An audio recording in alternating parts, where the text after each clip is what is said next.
안녕하세요. 사연 읽어주는 남녀입니다. 오늘도 와주셔서 감사드리며 그럼 오늘의 사연 바로 소개해드리겠습니다.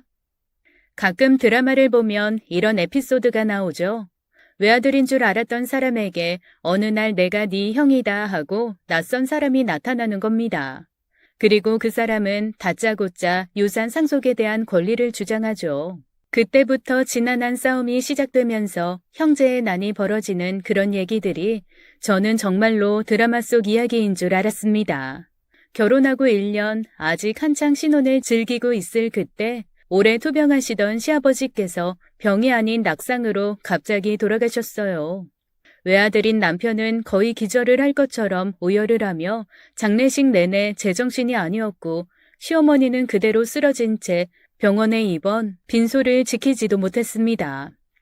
결국 유일한 며느리인 제가 이리 뛰고 저리 뛰면서 슬퍼할 새도 없이 장례를 치르고 있는데 당시에는 그 드라마 같은 이야기가 제 이야기가 될 줄은 꿈에도 몰랐죠.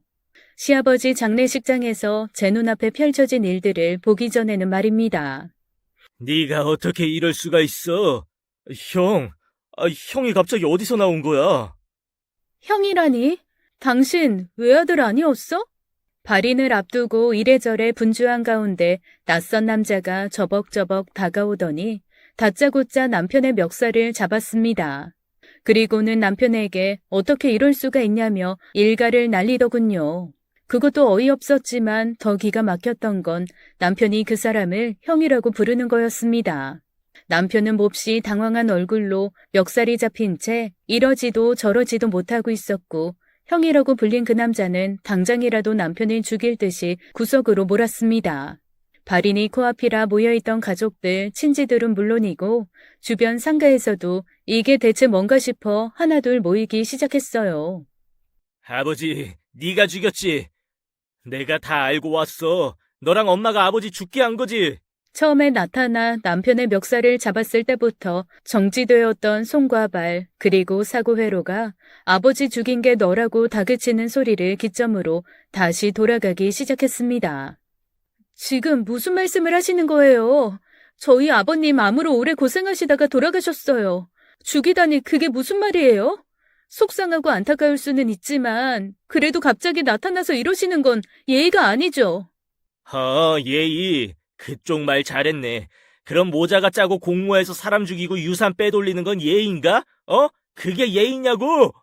우렁차게 지르는 소리에 제 귀가 다 멀 지경이었습니다. 그제야 소란을 듣고 뛰어온 병원 경비들 그리고 달려들어 말리는 친척들 덕에 고래고래 소리 지르는 그 남자를 떼어내고 어찌저찌 발인은 했죠. 하지만 발인부터 장지까지 가는 동안 대체 무슨 정신이었는지 혼미하기만 했습니다. 장지로 가는 버스 안은 개미새끼 한 마리 움직이는 소리도 없이 조용했고 남편은 얼굴이 시뻘겋게 달아오른 채 내내 눈을 꾹 감고 창에 머리를 기댄 채 꼼짝도 하지 않더라고요. 시아버지를 보내드리고 집으로 돌아오는 길, 그래도 먼 곳까지 오신 친지분들은 그냥 보낼 수는 없어서 장지 근처에 미리 예약했던 식당으로 모셨습니다. 세상에, 그래도 장례식장은 떠들썩하기라도 했죠. 식당 주인이 슬슬 눈치를 볼 정도로 모두가 입 꾹 다문 채 밥숟가락만 놀리는데 그 식당이 훨씬 더 장례식장 같았습니다. 남편은 국그릇에 머리가 들어갈 것처럼 고개를 숙이고 퍼먹고 있고 전 그저 가슴만 답답해서 먹는 둥 마는 둥 하고 밖으로 나와버렸죠. 그리고 그런 제 뒤를 고모님이 슬그머니 따라 나오시더군요. 제가 시집 올 때, 그러니까 한 1년 전 일이네요. 회백할 때 딱 한 번 보고 못 본 돌아가신 아버님의 여동생이었습니다. 이리 좀 와봐. 내가 해줄 얘기가 있어. 고모님, 대체 이게 무슨 일이에요? 저 사람한테 물어보지도 못하겠고 저 너무 놀라서. 외아들인 줄 알았지? 네. 어렸을 때 위로 형이 있었는데 일찍 죽고 외동으로 자라서 외로웠다면서 아이 많이 낳자고 연애 때부터 그랬거든요. 외롭기는 했지. 그런데 외동은 아니야. 그 형이 죽은 것도 아니고. 그럼 그 남자가 진짜로 시아주버님이신 거예요? 살아 계셨던 거고요? 근데 왜 죽었다고 한 거예요? 그리고 나이차가 많이 나 보이던데. 아마 둘이 거의 15살 이상 차이가 날걸? 나도 나이는 가물거려서 잘 모르겠지만. 여튼, 죽은 우리 오빠가 결혼을 2번 했어. 처음 부인 사이에서 낳은 아들이 오늘 와서 소리 지른 그 아들. 그 형님이 아마 걔 5살 땐가 6살 때 돌아가셨을 거야. 지금 자네 시어머니 있지? 원래 그 형님이 데리고 있던 식모였어. 고향 동생이랬나? 워낙 어렸을 때부터 못 사는 집에서 구박받고 자라던 거 형님 내서 보듬어서 조카처럼 딸처럼 그냥 같이 입히고 먹이고 했었대. 그러다 자기 딸이 시집 갈 때 그냥 가서 살림 좀 돕고 거기서 먹고 살아라 하고 같이 보낸 거지. 근데 형님이 죽고 한 1년 뒤인가 2년 뒤에 오빠가 그 여자랑 재혼을 하겠다고 하더라고. 집에선 난리가 났지 뭐. 근데 어쩌겠어. 지가 하겠다는데. 그렇게 재혼해서 낳은 게 지금 자네 남편이야. 정말 충격이었습니다. 아니 요즘 세상에 신분 따위 없다지만 저는 그 모든 것을 남편이 숨겼다는 것에 큰 배신감이 몰려왔어요. 그냥 내 엄마가 재혼해서 낳은 아들이 나다 위로 형이 하나 있었는데 어느 날 어디로 갔는지 안 보이더라 정도만 말해줬어도 제가 놀라거나 당황할 일이 없지 않았을까요? 그런데 고모님이 그 뒤에 하신 말씀은 더 점입가경이었습니다. 네 시엄마가 좀 사람이 의문스러운 데가 있잖아. 뭔가 애매하게 구리고 사람이 기죽어 있는 것 같으면서도 극악 맞은 데가 있고 표독스러운 것 같으면서도 딱 눈치 봐서 엎드려야 할 것 같으면 또 납작 엎드리고. 그래서 내가 몇 번 오빠한테 새언니 조심해라. 보통 여자 아니다. 오빠 나중에 큰 코 다친다 얘기한 적이 있거든. 그런데 어느 날부터 오빠가 나한테 연락을 딱 끊어버리더라고. 그때 느낌이 왔지. 마누라 베갯머리 송사에 이 등신이 넘어갔구나. 나 팽당했구나 하고. 아니나 달러? 그나마 명절 때라도 모여서 얼굴 보고 그랬는데 명절도 딱 자기네들끼리만 지내고 아주 다른 친인척이랑 연을 딱 끊어버리대. 그러다가 정말 10몇 년 만에 얼굴 본 게 네 결혼식 때야. 그럼 그전에는 전혀 왕래를 안 하셨어요? 아니 그럼 저 아주버님은 어디서 자란 거예요? 걔도 불쌍하지. 엄마가 갑자기 원인도 모르는 배앓이로 죽고 한창 사춘기인 애가 방황하고 있는데 지 아빠라는 사람이 식모랑 재혼을 한다니 애가 괜찮겠어? 아주 난리도 아니었어. 힘 좋고 덩치도 있는 녀석이라 제 아빠랑 한 번 붙으면 전쟁이었거든. 근데 어떻게 지 아빠가 살겠다는데 그 여자랑 아마 한 집에서 살면서도 눈길 한 번 안 주고 살았을 거야. 그러다가 어느 날 오빠가 외국으로 보냈다는 얘기만 나도 건너 들었지. 걔가 순순히 간 것도 의아하긴 했는데 더 이상한 건 몇 달 전에 오빠가 나보고 큰아들이 어디 있는지 좀 알아봐 달라고 하더라고. 고모님한테요? 왜요? 아니, 아버님이 보내셨다면서 아버님은 연락처도 모르고 계셨던 거예요? 그런가 봐. 미네소타 어디에 있다는 것만 알고 무슨 동네에서 뭘 하는지는 모른다고 하더라고. 세상에, 미네소타가 얼마나 넓은데. 남북한 합친 것보다 넓은 땅인데 거기서 어떻게 찾으셨대요? 사람이 궁하면 통한다고 미국 가 있는 친구들한테 부탁하고 친척들 다 동원하고. 아이고 말도 마. 거기 한인방송에 광고까지 했어. 여튼 그렇게 찾아서 연락처를 줬는데 그 이후로는 또 꽝거 먹은 소식인 거야. 그래서 오빠한테 물어봤지. 애랑 연락은 해봤냐? 대체 갑자기 무슨 바람이 불어서 그러냐? 그랬더니요. 그러자 고모님이 주변을 슬쩍 살피기 시작했습니다. 1명, 2명 식사를 마치고 밖으로 나와 커피를 마시면서 버스에 탈 준비를 하고 있었거든요. 목소리를 한층 낮춘 고모님이 조심스레 제 귀에 대고 속삭였습니다. 내가 죽을까봐 무서워서 그래 라고 하더라고. 소름이 쫙 돋았습니다. 귓가에 닿은 고모님 숨소리도 그랬고 내용도 그랬고 그걸 듣고 있는 지금 상황까지 무슨 공포영화를 보는 것처럼 두려움이 확 밀려오더라고요. 그때 저 멀리서 남편이 신발을 신으며 나오는 게 보였습니다. 고모님은 황급히 몸을 숨기며 제게 그러시더라고요. 내가 말해준 거 입도 뻥끗 마. 쟤한테 아는 대색도 말고. 알았지? 그 표정이 너무 단호해서 저도 모르게 그러겠다고 고개를 끄덕였습니다. 그리고 아무렇지도 않게 남편에게 다가갔죠. 좀 먹었어요? 당신은 안 먹고 나가던데 뭐 했어? 그냥 혼자 이 생각 저 생각 하면서 걸었지. 고모님도 안 보이던데 혹시 같이 있었어? 아니? 고모님도 나오셨어요? 몰랐네. 나 그리고 솔직히 고모님 얼굴 잘 기억이 안 나. 태백할 때 정신없이 절 한번 하고 말았잖아. 하긴 등골에 갑자기 식은땀이 훅 지나갔습니다. 아는 내색 말라던 고모님 말과 콕 집어 고모님을 만났냐고 물어보는 남편. 분명 뭔가 단단히 숨기는 게 있다는 생각이 들었죠. 다시 버스를 타고 병원으로 가는 길, 남편은 역시 한마디도 하지 않고 눈을 감고 미간을 찌푸린 채 의자에 기대 있었습니다. 버스 안도 갈 때와 마찬가지로 침묵 그 자체였고요. 피곤할 텐데 먼저 집에 가. 나는 병실 엄마한테 좀 갔다가 갈게. 아니야, 나도 어머님 보고 같이 가. 괜찮아. 엄마 아직 정신도 못 차렸을 텐데. 그리고 엄마랑 둘만 좀 있고 싶어서 그래. 아, 그리고 우리 집 말고 엄마 집으로 가 있어. 나도 거기로 갈 테니까. 왜? 뭐 가져갈 거 있어요? 아니, 어쩐지 마음이 좀 허전해서. 당신은 아닐지 몰라도 그냥 난 좀 허전해. 그래서 좀 들렀다 가고 싶은데 혼자서는 자신 없단 말이야. 같이 있어줄 거지? 둘만 있고 싶다는 말도 허전해서 아버님이 생전 계시던 집으로 가고 싶다는 것도 그럴 수도 있겠다 하는 생각이 들었습니다. 그래서 짐을 챙겨 혼자 시댁으로 향했어요. 시댁은 20가구 남짓이 모여 사는 주택촌 한가운데 자리 잡고 있었습니다. 다들 오래 사시던 분들이라 어머님 아버님하고는 사촌지간처럼 지내는 친한 이웃들이 많은 곳이었죠. 그래서 저는 늘 녹색 대문집 새아가라고 불리며 귀여움을 받았습니다. 안녕하세요. 아유, 큰일 치르고 새댁이 많이 힘들겠네. 아니에요. 저야 뭐 하는 거 있나요? 그런데 뭐 하세요? 누가 우리 집 앞에 자꾸 담배꽁초랑 쓰레기를 버려대서 대문에 CCTV 하나 설치했거든. 몇 달 전에.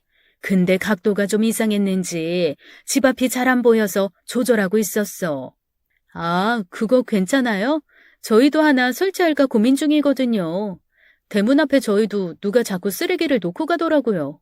다들 진짜 왜 그러나 몰라. 자기 집 쓰레기 자기가 좀 버리지. 그나저나 어머니는 좀 어때? 아유, 그렇게 금슬이 좋으시더니 충격이 크셨나 봐. 아직 못 일어나셨어? 네, 깨셨다가 다시 혼절하셨다가 그러신대요. 안정이 필요하다고 해서 아직 저도 못 배웠어요. 지금 남편이 병실에 있어요. 저 먼저 들어가라고 해서 들어온 거고요.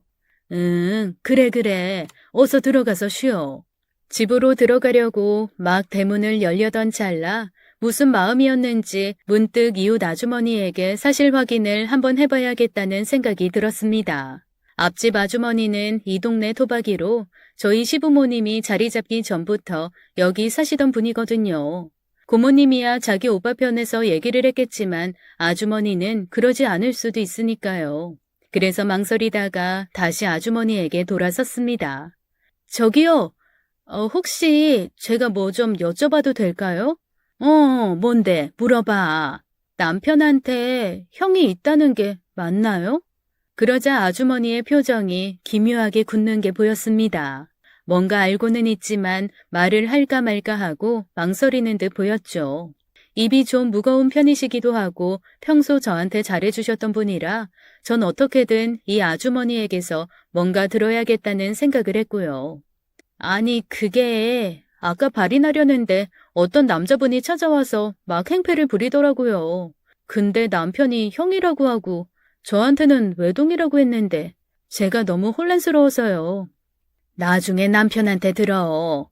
형이라고 했을 때는 형이니까 그랬을 거고 형제가 서로 척지는 데는 뭐 남이 그 이유를 아나. 당사자들만 알지.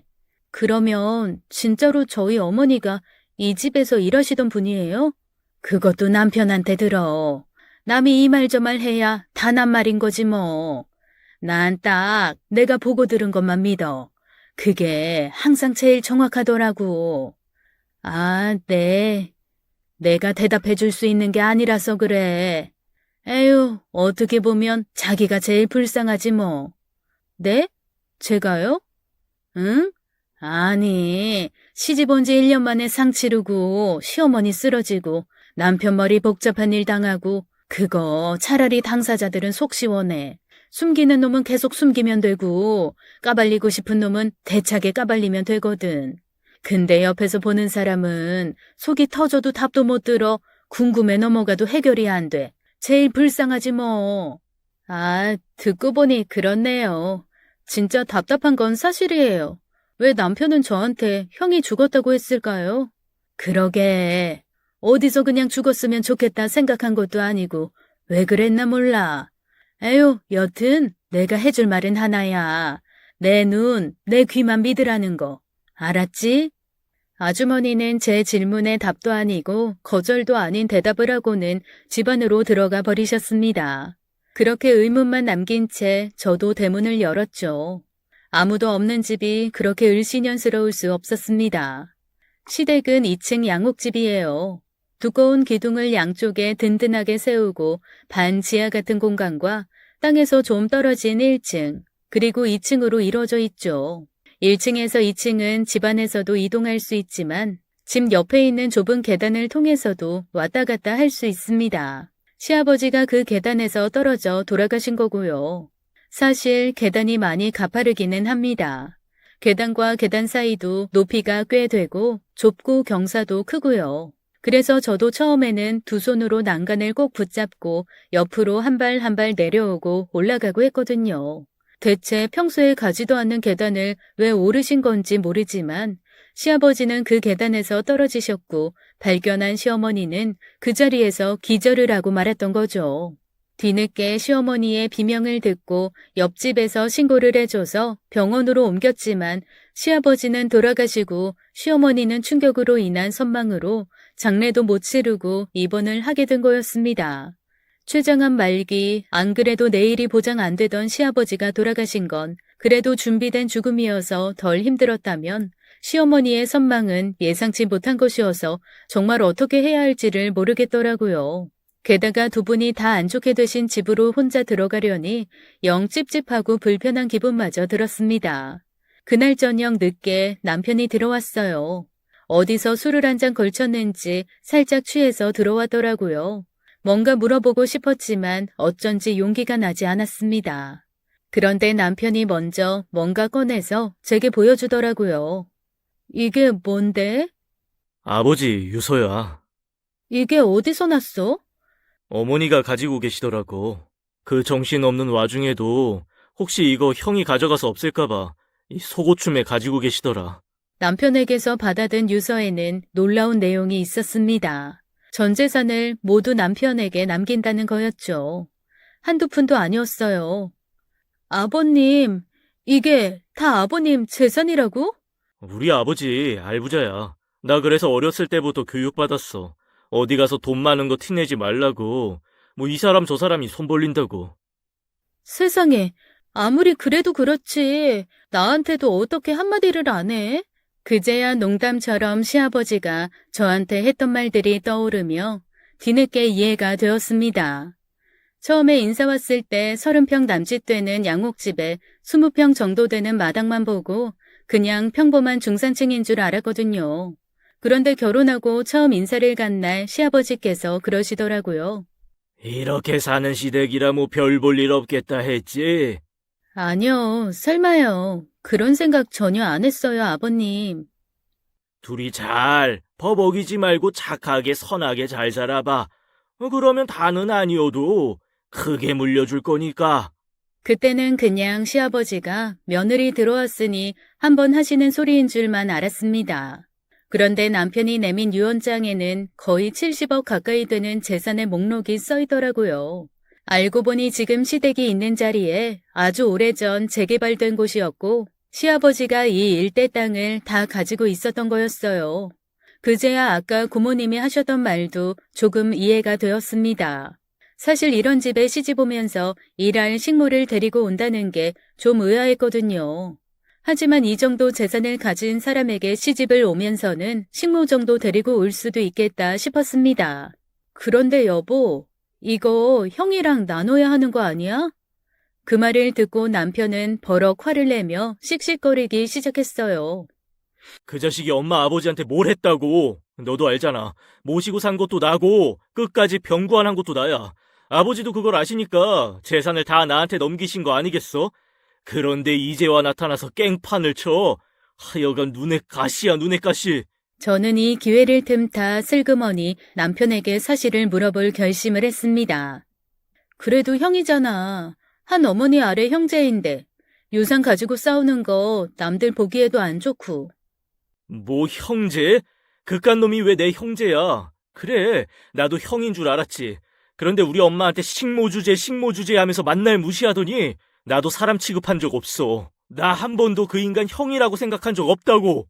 버럭 성을 낸 남편은 화가 덜 풀렸는지 냉장고에서 맥주를 꺼내 또 벌컥벌컥 마시더군요. 그리고 방에도 들어가지 않고 거실 소파에 벌렁 누워 잠들어 버렸습니다. 그렇다면 고모님이 하신 말씀이 맞다는 건데 그럼 이 시점에 아주버님은 왜 나타나신 거야? 정말로 유산 때문에? 생각이 거기까지 흘러가니 저도 좀 부화가 나더라고요. 결혼하고 1년 꿈같이 달콤한 신혼을 즐기기에도 모자라던 지난 1년간 전 일주일에 3일은 시아버지 병수발과 시어머니 말동무를 해드려야 했습니다. 바쁜 남편을 대신해서 병원 모시고 다니는 것도 제 몫이었고 항암을 하시는 동안 요오드 없는 식사를 챙기는 것도 제 일이었고요. 나이 드신 시어머니보다는 그래도 제가 하는 게 낫겠다 싶어 반은 남편이 원하고 반은 그냥 제가 자청해서 한 거였죠.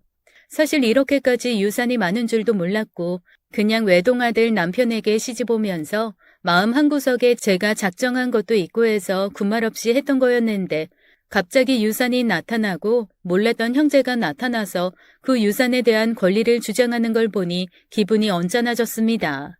뭐야 진짜. 죄주는 곰이 넘고 돈은 사람이 챙기는 것도 아니고. 저도 찜찜한 기분을 안고 남편 옆에서 잠이 들었죠. 그리고 다음 날 아침부터 누군가 문을 쾅쾅 두들기는 소리에 일어났습니다. 너 나와. 안에 있는 거 알고 있으니까 당장 나오라고. 술이 덜 깬 남편과 잠이 덜 깬 저는 둘이 동시에 그 소리에 벌떡 일어나 대체 이게 뭔 상황인지 서로 한참 멍하게 생각을 했습니다. 그러다 우리를 부르는 게 어제 장례식장에 나타났던 남편의 형이라는 걸 깨닫고 누가 먼저랄 것도 없이 밖으로 뛰어나갔죠. 여기가 어디라고 와? 어디긴 내 아버지가 살해당한 집이지. 너도 공범이지? 아버지가 아무리 암말기로 힘이 없었다고 해도 혼자 그렇게 떨어지실 분이 아니거든. 내가 꼭 밝혀낼 거야. 그래서 너 이 모자 단 한 푼도 못 받고 알몸뚱이로 쫓겨나게 해줄 테니까 각오나 단단히 해. 미친 거야? 대체 왜 이래? 어제 아버지 장례였어. 그동안 병수발 다 하고 장례 치른 동생한테 미안하다 수고했다 말은 못할지언정 유산 노리고 나타난 주제에 지금 나한테 그게 할 소리야? 유산, 그래 너 말 잘했다. 아버지 유산 그건 내가 아니라 네가 노린 거잖아. 너랑 네 엄마 둘이서 짜고 나 제외시키려고 갖은 술수 다 부린 거 내가 모를 줄 알아? 아버지가 모르셨을 줄 알았냐? 진짜 동네 창피하게 왜 이래. 아무리 낳은 엄마 아니라지만 형 키워준 게 우리 엄마야. 그 엄마가 지금 아버지 돌아가신 충격에 선망이 와서 입원해 있다고. 자기 남편 가는 길도 못 지킨 우리 엄마 불쌍하지도 않냐? 꼭 이 와중에 유산 뺏으려고 이렇게까지 해야겠어? 키워줬다고? 너 아무리 그때 네가 어렸었다지만 그렇게 말하면 안 되지. 나 밥 한 숟가락 따뜻하게 먹은 적 없었어. 그리고 내 친엄마도 그렇게 돌아가실 분이 아니었다고. 네 엄마가 분명 이상한 짓을 한 게 분명하다고. 살인마 아들, 살인자 공범 주제 뭐 잘났다고 떠들어? 지금 여기서 이러고 있는 거 무고죄야. 알아? 증거도 없이 행패 부리는 것도 죄라고. 그리고 뭐? 밥 한 숟가락 따뜻하게 먹인 적 없다고? 우리 엄마가 형 엄마 되기 전 15년을 이 집 식모로 일하면서 새끼 밥부터 형 이유식까지 해 먹였는데 그 노력 하나도 인정 못 받고 지금껏 우리 모자 이렇게 홀대당하는 건데 뭐가 어째? 양심이 있으면 말은 바로 해야지. 남편은 거의 울부짖고 있었습니다. 그걸 보는 제 마음은 찢어질 것 같았고요. 더 하다가는 남편까지 쓰러질 것 같아서 일단 제가 막아섰어요. 일단 두 분 다 진정하시고 뭐 좋은 일이라고 온 동네 다듣기 마당에서 이래요. 둘 다 참으세요. 그리고 안에 들어가서 얘기하세요. 여보, 당신도 흥분 좀 가라앉히고. 들어가자, 응? 유산이고 뭐고 어쨌거나 얘기나 들어봐야 할 거 아니야. 얘기는 무슨 도둑놈 심보, 강도 심보 어디 가? 아버지 누워 계실 때는 코빼기도 안 보이는 게 외국에서 탱자탱자 놀다가 딱 돌아가시자마자 기어 들어와서 나한테 유산 줄 수 없다고 펄펄 뛰는 놈인데 들어봐서 뭐해 뻔한 개소리지. 너 그 말 분명 후회한다. 지금 그렇게 뻔뻔하게 나오는 거 너 조만간 다 후회할 거라고. 후회 좋아하시네. 경찰한테 끌려가기 전에 그 입이나 다물어. 경찰? 그래, 좋아. 경찰 불러. 나도 차라리 그게 나아. 네 놈이 어떤 말 어떤 짓을 하건 증인이 있는 게 좋지. 상황은 점점 이상하게 돌아갔습니다.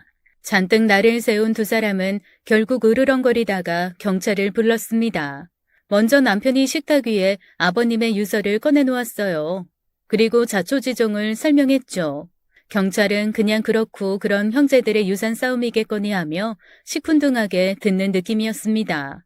그때 아주버님이 품 안에서 뭔가 꺼내더군요. 편지 봉투였어요. 아버님 글씨체로 또박또박 주소가 쓰인 편지 봉투에서 아주버님은 천천히 편지를 꺼냈습니다. 그리고 차근차근 읽기 시작했죠. 그네 보아라. 내가 널 피신하니 피신을 시키고 잊은 듯 사는 게 널 위한 거라고 생각을 했다. 그냥 한국에서는 죽은 사람으로 널 두고 멀리서 네가 건강하게 살기만을 바랬는데 이제 와서 이렇게 소식 전해 미안하다. 난 암이다. 췌장암 말기라서 그냥 두어도 얼마 살지 못한다. 그런데 둘째랑 그 애미가 얼마 살지 못할 날을 더 일찍 보내지 못해 안달이구나. 나는 내 재산을 똑같이 나누어 줄 생각이다. 그런데 둘째와 그 애미 생각은 다른 모양이야. 나를 자꾸 괴롭히는구나. 무섭다. 그나마 얼마 남지 않은 내 명도 못 지키고 떠날 것 같아서 그 전에 너한테 많은 사실을 말하고자 이렇게 몇 자 적는다. 혹 내가 병이 아닌 다른 일로 죽는다면 그건 반드시 둘째 애미가 손을 쓴 것일 게야.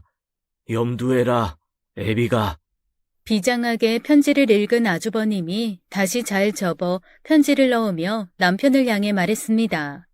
아버지가 죽기 한 달 전에 보내신 편지야. 편찮으셨어도 정신은 멀쩡하셨던 분이 이런 편지를 보냈다는 건 정말 뭔가 심각한 위협이 있었다는 거지.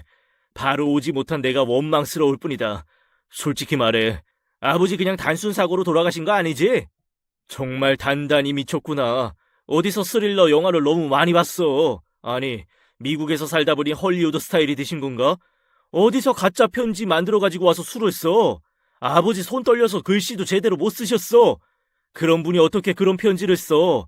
유산이 탐나면 솔직히 말해. 그러면 내가 내 몫에서 조금은 떼어줄 수 있으니까.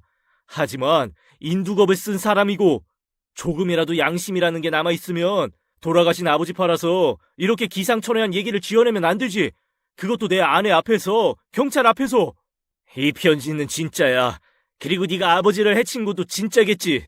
둘의 얘기를 듣던 경찰은 고개를 설레설레 저으며 중재에 나섰습니다. 저기요. 이거 형제분들 싸움에 저희가 나선 일은 아닌 것 같은데. 일단 그렇다면 그 편지에 있는 둘째 애미? 그분은 대체 어디 계신 겁니까? 제 어머니십니다.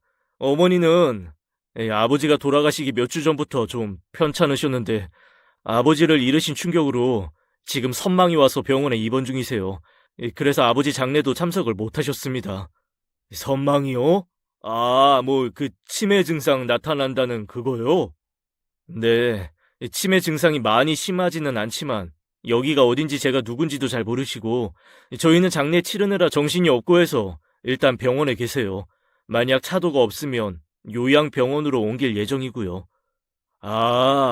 그러면 얘기가 좀 이상하게 되는데 여기 이분은 그 어르신이 자기 아버지를 죽였다라고 하시는 거고 근데 어르신은 선망 때문에 병원에 계시고 그 전에도 비슷한 증상이 있으셨나요? 시름시름 앓기는 하셨지만 큰 병은 없으셨어요. 대신 아버지 컨디션이 나빠진 다음에는 어머니도 기운이 없으셨고요. 그래요. 저희가 지금 여기서 뭐라고 할 말은 없는데요.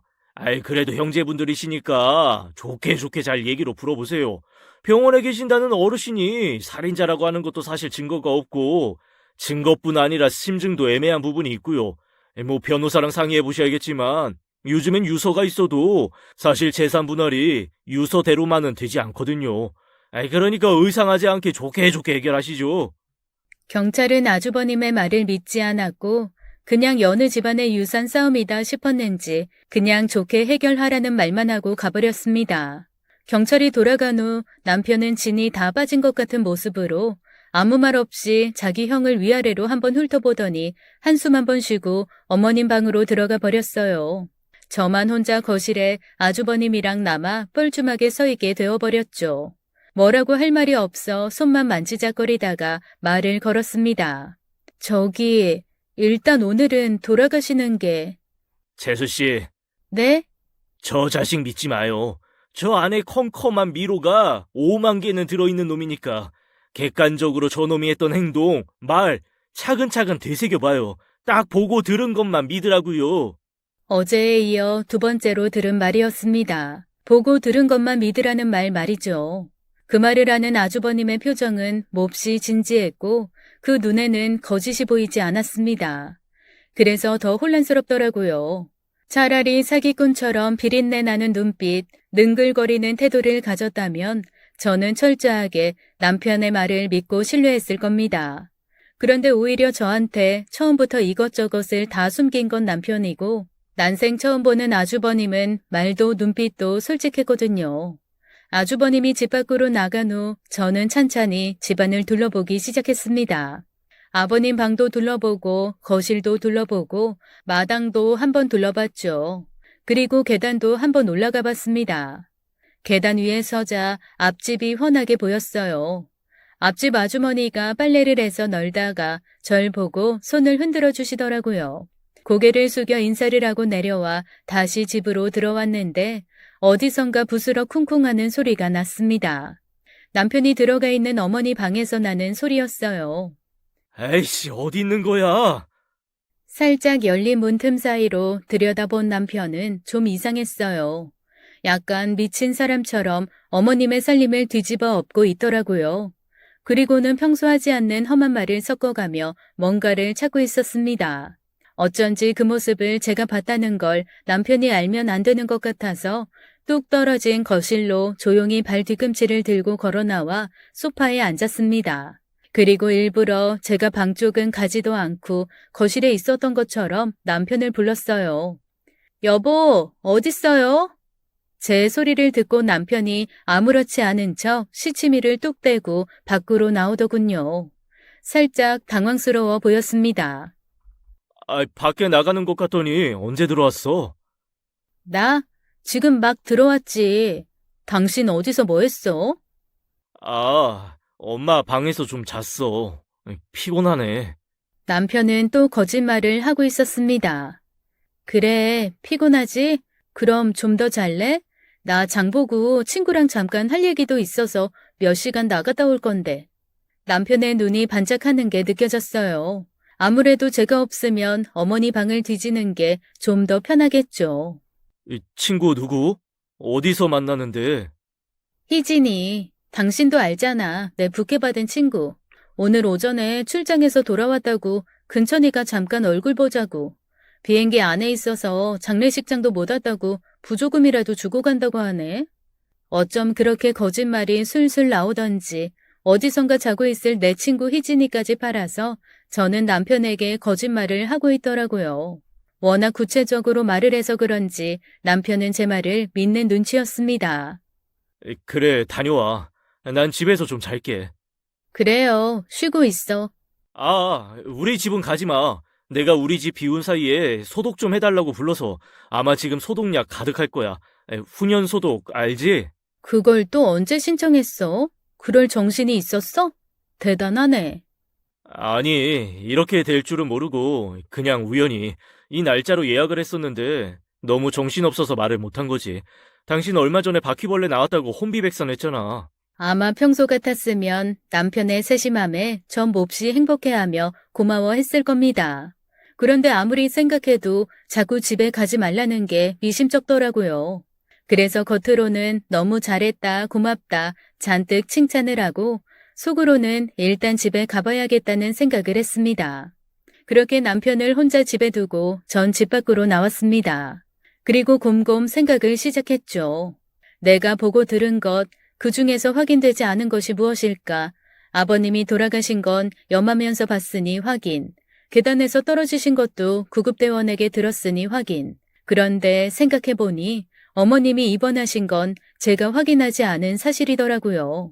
저는 아버님이 돌아가셨다는 얘기를 듣고 장례를 치르는 지금까지 한 번도 어머님을 보지 못했습니다.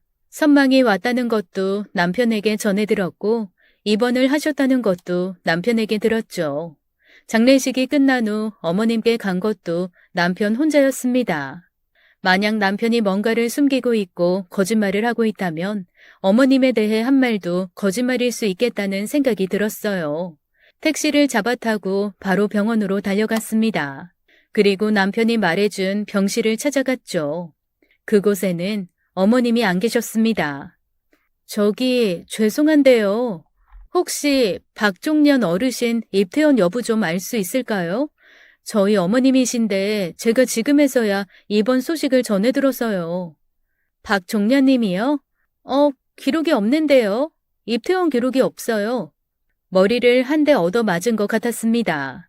장례식장에도 나타나지 않았는데 입원을 한 것도 아니라면 어머니는 선망이 아니라는 거였죠. 갑자기 너무 무섭더라고요. 원래대로라면 시댁에 가서 남편과 하루 이틀 더 있다가 저희 집으로 오는 게 맞았겠지만 그 집에는 단 한순간도 있고 싶지 않아졌습니다. 그래서 남편이 가지 말라고 했던 신혼집으로 천천히 걸음을 옮겼습니다. 그런데 이게 웬일이랍니까? 제 신혼집 아파트 입구에서 어머님이 걸어 나오고 있는 게 아니겠어요? 세상에, 바로 전날 남편 장례식을 치른 여자의 모습이 아니더라고요. 짙은 화장에 세상 화려한 옷을 입고 얼굴 표정도 너무 밝았습니다. 처음에는 잘못 본 건가 싶었는데 전화 통화하는 목소리가 딱 어머니시더라고요. 기겁을 하게 놀라서 얼른 몸을 숨겼습니다. 원래도 목소리가 짜랑짜랑하게 큰 시어머니는 통화할 때 유난히 목소리가 더 커지곤 했는데 어김없었습니다. 얼마나 목소리가 큰지 조금 떨어진 곳에 제가 몸을 숨기고 있는데도 소리가 똑똑히 다 들렸어요. 아유 진짜 그놈 새끼는 끝까지 속을 썩이네. 너 그리고 내 방은 왜 뒤져? 엄마가 그걸 방에 뒀을 것 같아? 당연히 들고 나왔지. 걔가 우리 집으로 쳐들어와서 다 뒤집어 엎으면 어쩌려고 거기다 두니? 내가 들고 나와서 너희 집에 갖다 뒀어. 그 보일러실 있지? 거기 보일러 위에다가 뒀으니까 나중에 네 처모르게 잘 숨겨. 당장은 오지 말고. 너 왔다 갔다 하면 걔가 너 뒤밟아서 너희 집도 알아내면 아유 골 아파. 그 노친네 그러니까 진작에 내 말 듣고 유산 정리 깔끔하게 했으면 얼마나 좋아. 하여간 지명 귀한 줄 모르는 것들이 깝치다가 꼭 그렇게 일찍 되져요. 에휴, 나 요 앞에 박 여사 좀 만나고 저녁 때쯤 들어올 거니까 넌 그 집에 꼼짝 말고 있어. 아, 네 처는? 걔도 감시 잘해라. 뭐 알게 되면 골 아파.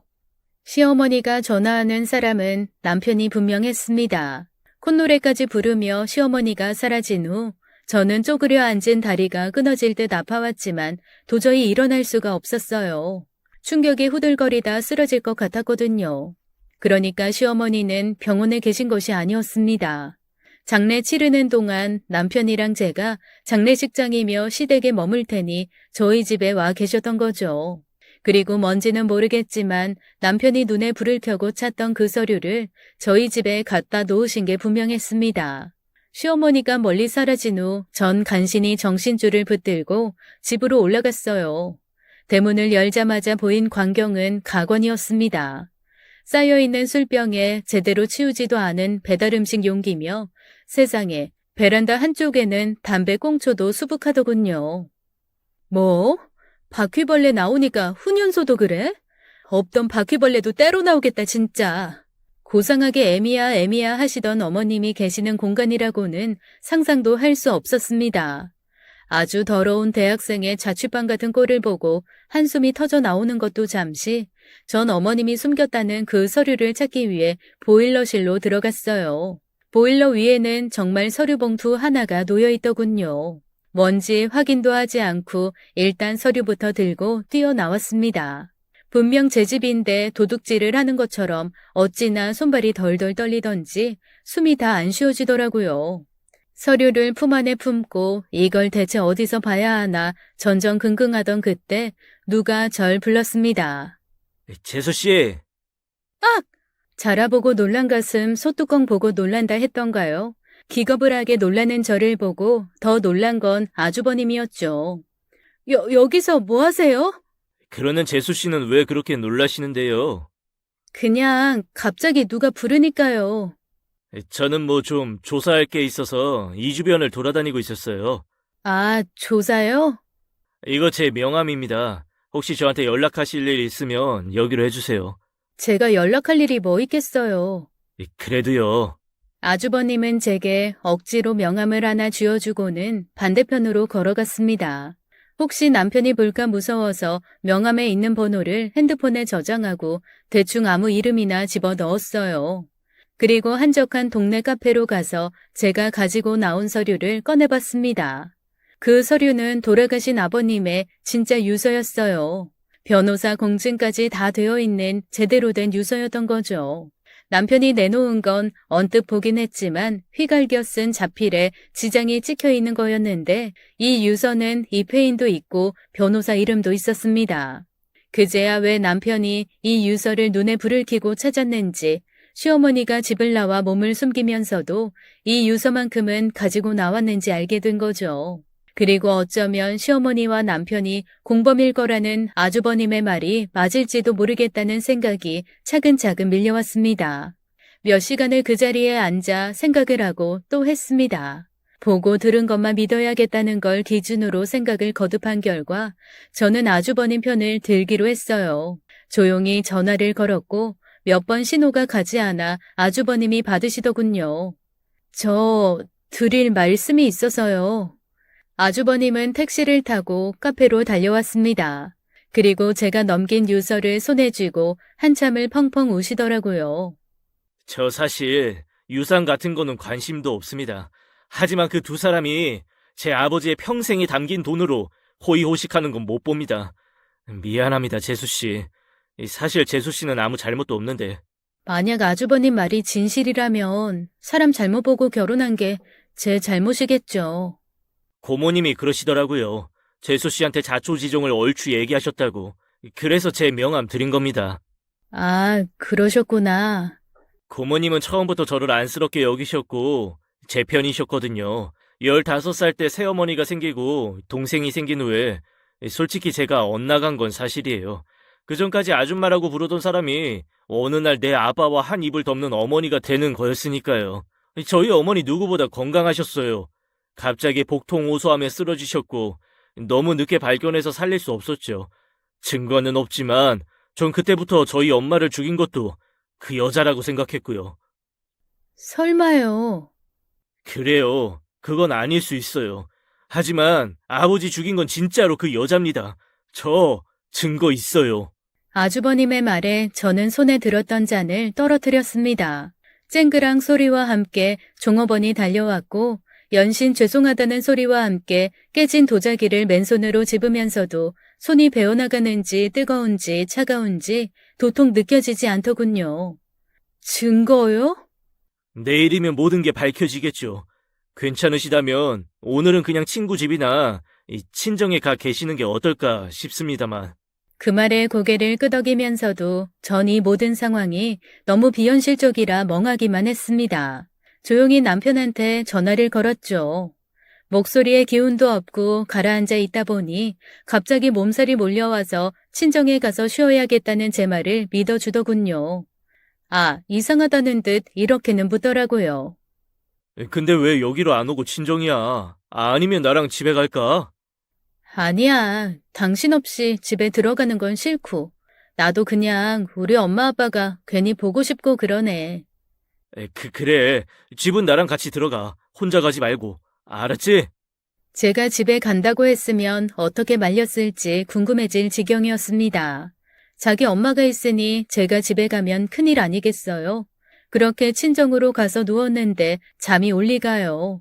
몸은 피곤해서 저 지하로 끌려 내려가는 것 같은데 정신은 점점 더 말똥말똥해지더라고요. 결국 새벽녘에 혼자 일어나서 동네 산책을 다 했습니다. 에라 모르겠다. 될 대로 되라지. 난 그냥 내가 본 것만 믿고 들은 것만 믿자.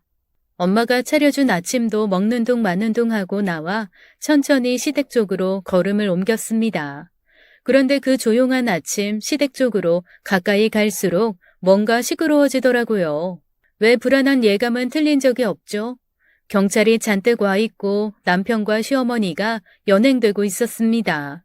이웃들은 매미처럼 담장에 붙어 광경을 보고 있었고요. 여보!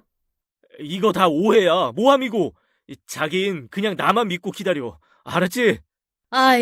아이고, 키워주는 애도 모르고 이렇게 지혜미를 보낸다 보내. 머리 검은 짐승 거두는 거 아니라더니, 아이고. 시어머니는 눈물 한 방울 없이 목청 크게 곡소리만 내고 계셨고, 남편은 죽일 듯이 자기 형을 노려보며 가만두지 않겠다고 소리를 지르더군요. 아주버님은 한 손에 제가 어제 건네드린 유서를 들고 있었고, 그 뒤에는 변호사처럼 보이는 사람 2명이 서 있었습니다. 경찰이 제게 다가와 참고인 조사차 연락하겠다는 고지를 하고 남편과 시어머니를 데리고 사라진 후 골목은 순식간에 적막강산이 되었습니다. 어느 정도 각오하고 예상은 했지만 실제로 눈앞에서 벌어지는 것을 보니 충격이 오더라고요. 재수씨 들어가시죠. 제가 처음부터 설명해 드릴게요. 아주머니도 오세요. 아주버님은 앞집 아줌마와 저를 집 안으로 불렀습니다. 왜 저 아줌마까지 부른 건지 그때는 궁금해할 여력도 없었죠. 어떻게 된 건가요? 제가 증거가 있다고 했잖아요. 그러니까 그게 무슨 증거요? 시어머니가 남편 민 거 계단에서. 네? 그럼 그게 정말이에요?